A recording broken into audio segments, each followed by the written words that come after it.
Good morning, everybody. Thank you for coming to this meeting. We are here to discuss about some of the changes to a new clause that I'm trying to change in the new enterprise bargaining agreement.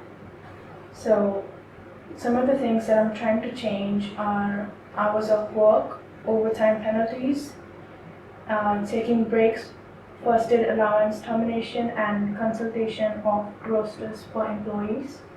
So please let me know what you think of the current changes that I'm trying to apply, and so we can continue on from that, what suits all of us the best.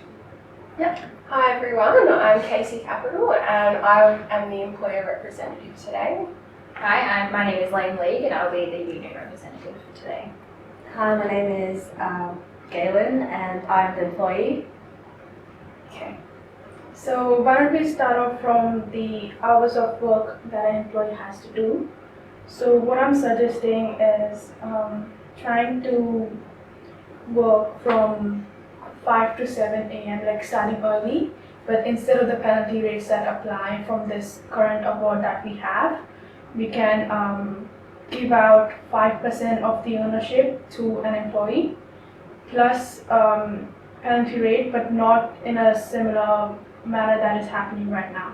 Yeah, as an employee, I believe that it does sound interesting, the employee ownership program. It's exciting and having a share of the business, but how do I know how well the company's going to do in the next 5 or 10 years time? And I believe that between 5 a.m. and 7 a.m. I still think that it should attract penalty rates and I don't believe in the employee ownership program. As 5 a.m. it can be classified as an unsociable working hours, I believe that the penalty rate should be in place. It's only a 33% increase on the wage for the Saturday morning, and I think that's a pretty good.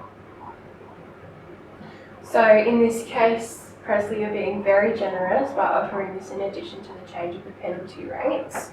So I'll present 2 options. So deal 1 can be to cut the penalty rates to time and a half for weekdays and weekends and increase the hourly rate of all employees by $1.30 per hour. Or employee ownership scheme, transferring ownership of 5% of the company to employees over the next 3 years. So I'll give you those 2 options to choose between. Okay. So as you underline that you don't believe if the company will do well in the next 3 to 5 years, so you're not on with the 5% ownership. Is that correct? Yeah.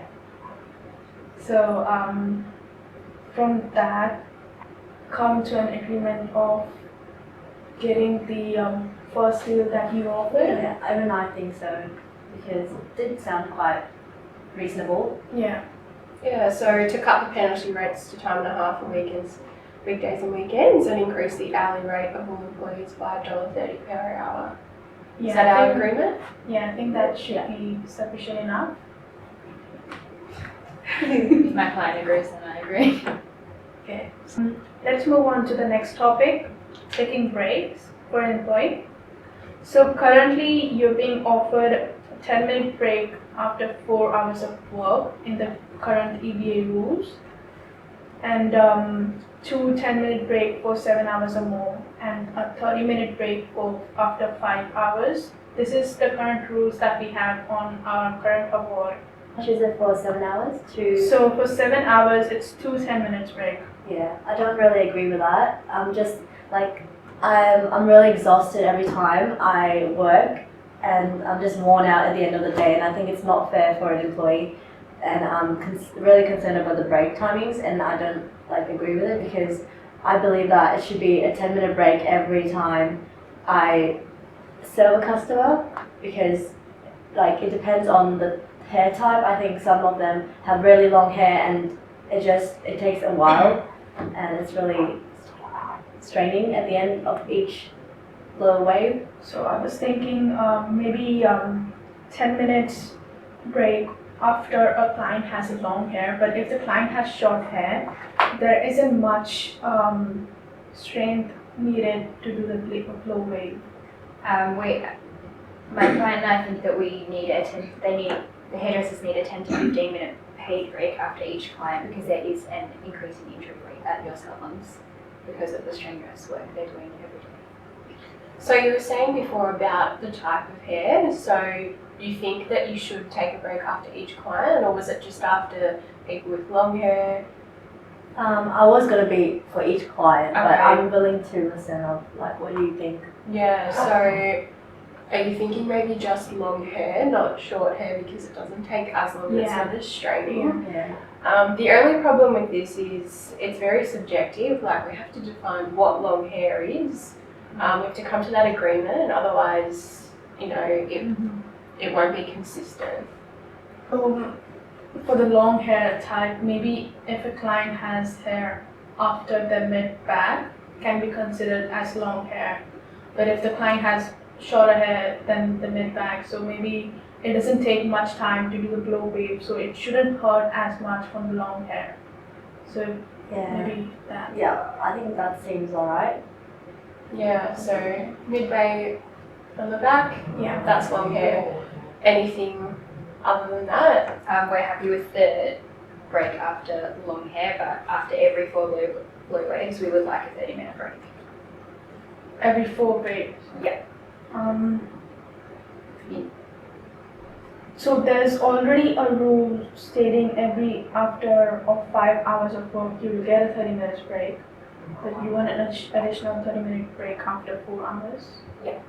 After 4 blow waves, sorry. Maybe Because there is an increase in injury rate in your Uh-huh. stores. And you need to, we believe you need to create a safe workplace, work environment for all your employees. maybe we can come to an agreement of 15 to 20 minutes instead of 30 minutes. I think 15 sounds good. Personally, I think you have a responsibility to employees to create a safe working environment, no matter the cost, and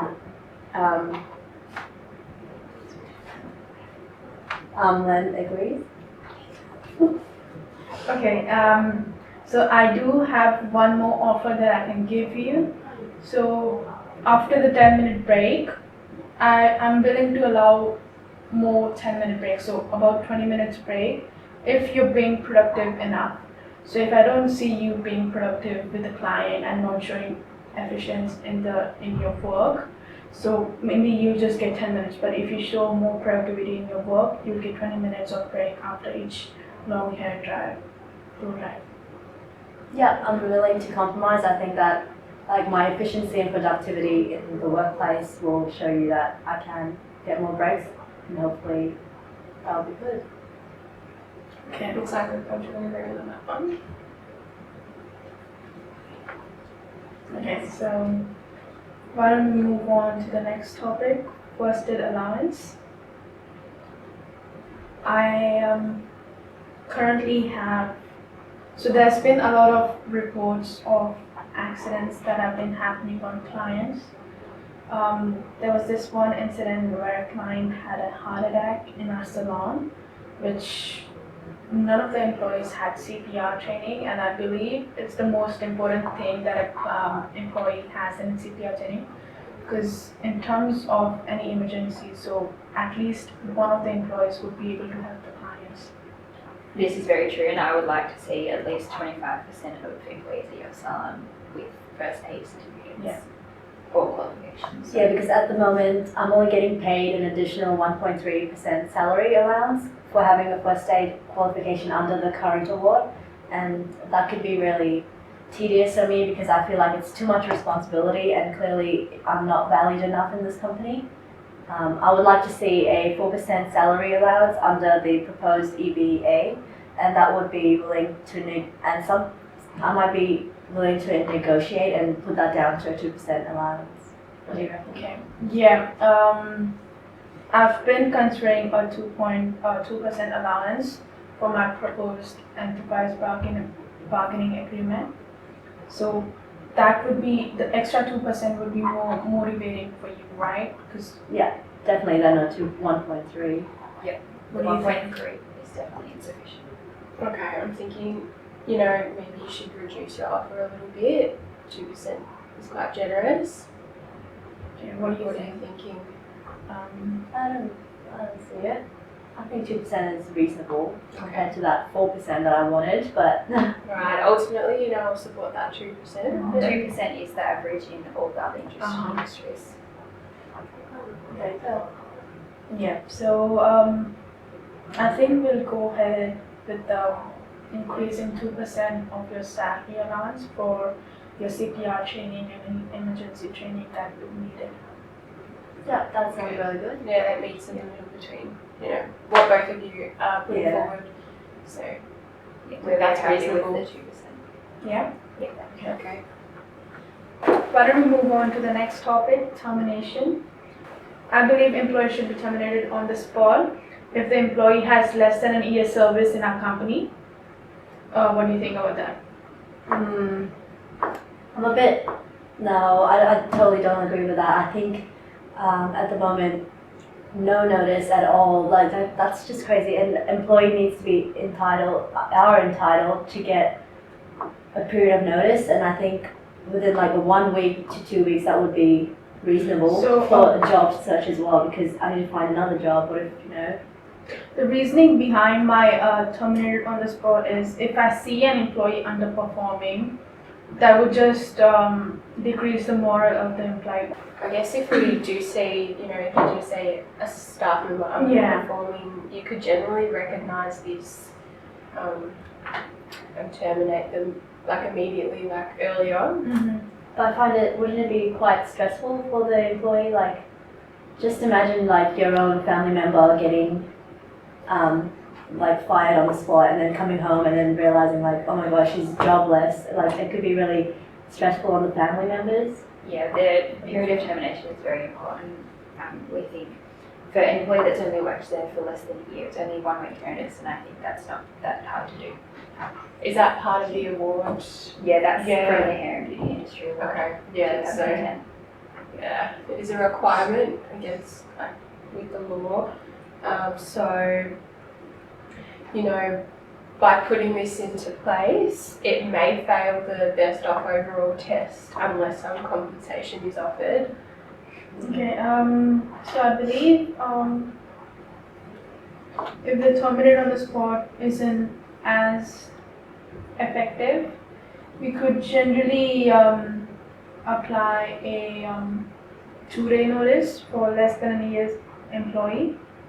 So with that, as well as that, you get the provision of just job search entitlement. So you get that as well. So you won't have anything to fall back on. Like you'll get some support from the company. But is this as well compensation on top of it, or just the time off, 2 days? No, so I believe the termination is done that on the spot, but with the 2-day notice. So we do want to note that the 2-day notice is quite generous, like we're Yeah. extending it because in the award it is 1 day notice. So we're offering to extend that to 2 days. What do you think? I would prefer to see an outplacement service, which is a service where the employees that have been terminated will get support in writing CVs, cover letters. They'll be provided with job interview techniques and even LinkedIn profiles created for them to help find a job and to develop their careers. Yeah, so alternatively, you know, Presley, you could offer a cheap outplacement service for these employees, Yeah. which may be the cheapest option compared to a basic package which costs $350 per employee.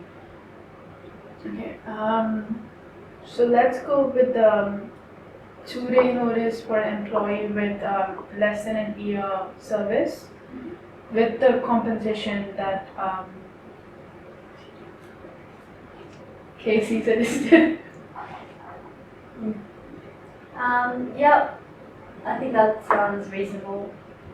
Yeah, Happy with it? Yeah, we are happy with that because employees need notice. It's just Yeah. not fair otherwise. And the outplacement program will be a great way to help them find a new job if they're Yeah. struggling. Exactly, like you were saying before, I would empathise, you know, if you had to go home and tell your family that you've just lost your job and you have no compensation, so that will make up for it and hopefully, achieve the best move off on. overall test.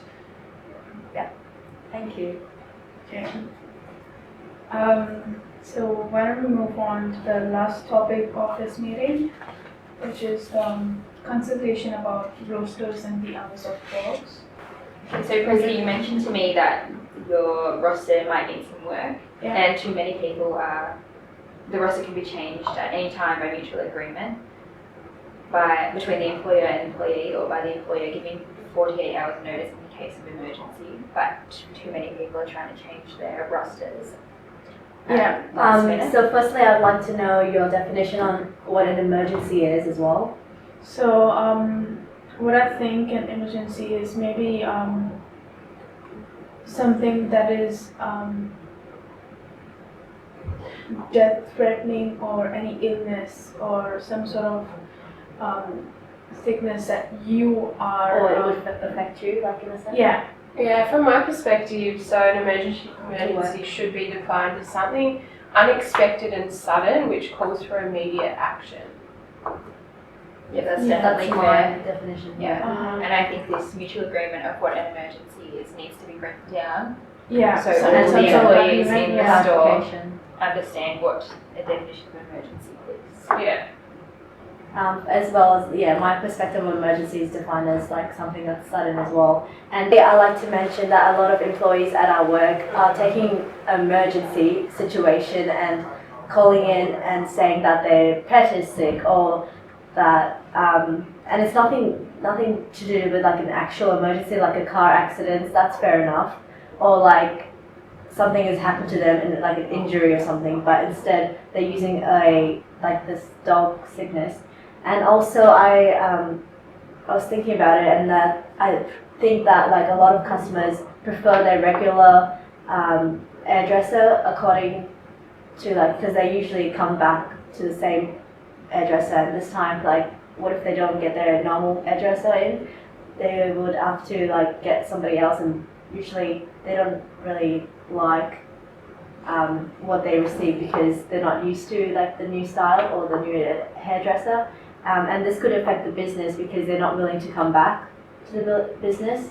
And also, another point is that customers are coming to our salon before work for their work, and appointments are getting delayed, which could be not sufficient for our business, and it could lead to people complaining on social media and then telling them bad reviews, and that could be really... Yeah, taking on that point, we did have client come in, and one of the employees did not show up. The client took to Facebook to vent their frustrations. That did show a pretty much bad reputation for our company, and did result in some sort of decrease in our company assets and shares.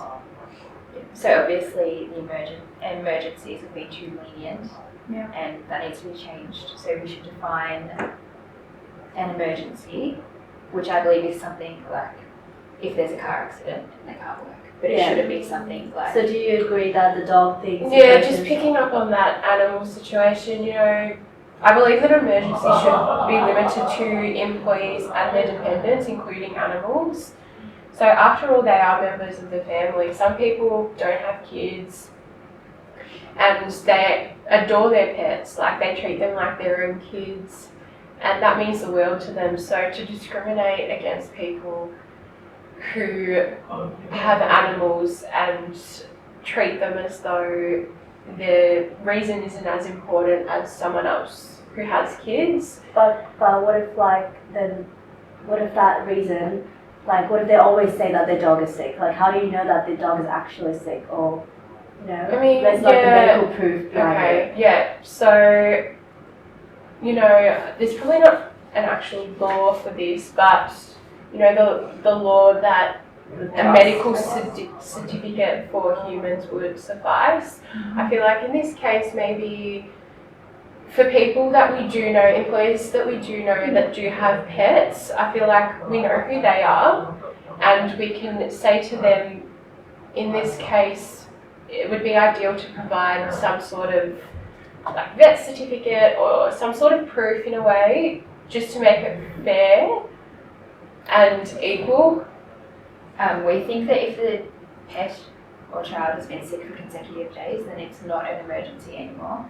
and the staff who are doing this should be getting warnings or spoken to, and their shifts should be covered by themselves, or they need to work out their shifts because it's not an emergency if they're if they're looking after a child for days on end. Yeah, I guess the patterns, like you're saying, should be monitored. Yeah, because it's really annoying and it's really stressful on like me and all the other employees as well. I understand that. Yeah, maybe if the employees are coming, taking the break or something, they should provide some sort of certificate, as you mentioned. Yeah. So that would validate for something, so you would not feel as unequal or something. Yeah, not as much pressure as well. Like, I understand that in those circumstances, you could be faced with a lot of pressure from clients complaining about, being late from work or because there's a shortage of employees. But, I still believe that it should include animals, but maybe with some restrictions or monitoring of some sort.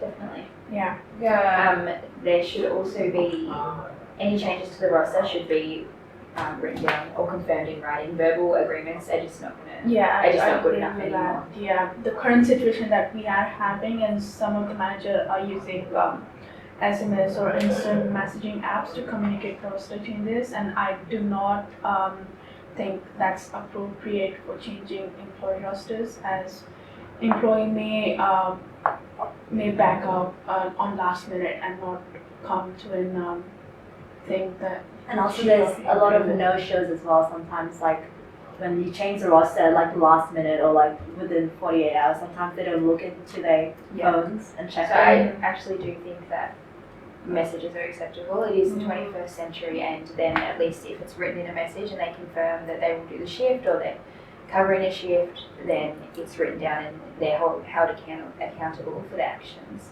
Yeah, I agree. I believe these days, with electronic devices, it is acceptable as a form of writing. Yeah. As long as the physical evidence is there, like the writing, you can see it and it can be recorded. Yeah, exactly. And I if think something it is happens and they don't show up, you can say, well, here you go. This is the proof Yeah. that you're coming. Here's a warning for not showing up or something like that. Yeah, Yeah. I Okay. definitely agree. Yeah. So we can do the rosters through SMS if only in emergency cases, if the employee is not showing up. I think we both agree with that. Yeah, I think that works best for the employees. And it is easier on the managers because they don't have to take the fall for everything. Yeah, definitely. Okay. I think this concludes our meeting. Is there anything else that you'd like to add? I think we're I think we're quite happy with the outcomes. Yeah, everything's been covered. Okay. Thank you all for coming to this meeting. We hope to see these changes in the near future. Thank you. Bye.